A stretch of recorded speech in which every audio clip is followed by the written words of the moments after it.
A fire in Hamden leaves several people without a home. The latest on the investigation coming up.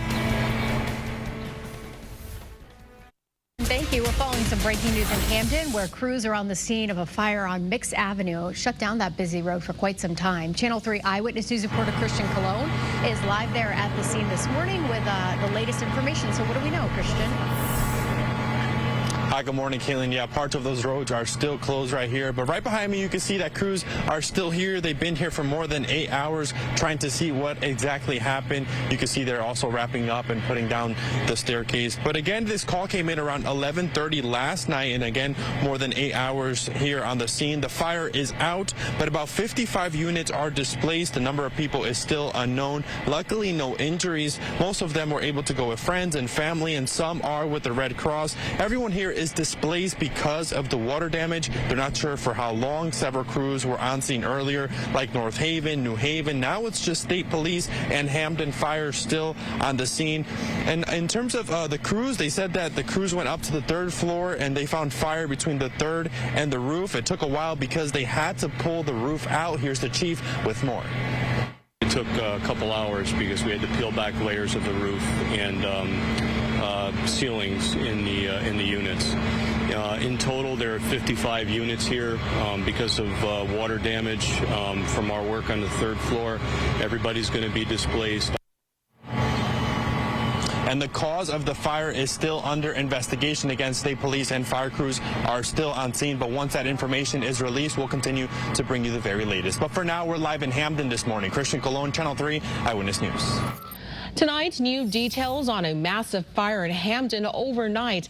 Thankfully, there are no injuries, but dozens are left without a home. It happened around midnight on Mix Avenue. Channel 3 Eyewitness News reporter Christian Cologne has a look at the investigation and a message from firefighters.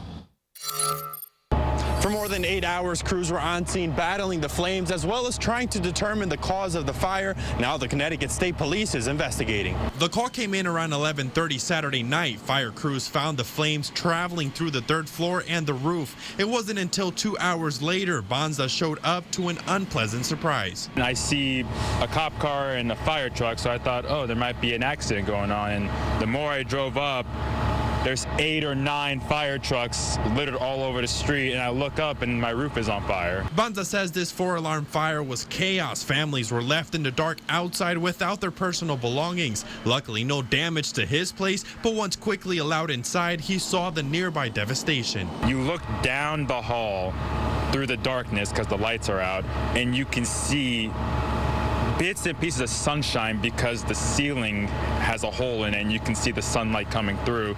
You can see the water damage. Bonza's unit is one of 55 apartments that are unlivable tonight, many now in hotels or with loved ones. Hamden Fire Chief says he's unsure when, if ever, they will be allowed to live inside because of the damage, but he feels blessed no one was seriously injured. It's a labor-intensive operation, pulling ceilings and then ripping back the roof because there are solar panels up there. We had to take those off. Rubber roof, then insulation, plywood, all the way down into the joist structure, and then we had to drop the ceilings on the 3rd floor as well. A big challenge that needed the assistance from neighboring towns. Now the investigation continues with the state police, and so far the cause is unknown, but the lessons are evident. Have an escape plan. If you hear a smoke detector sound, it's time to leave. If you're in a multifamily occupied building such as this, if you hear the fire alarm, it's time to go outside. In a snap, you're like, wait, do I have a place to live? So things happen really fast, and I guess you shouldn't take things for granted. Christian Colon, Channel 3 Eyewitness News.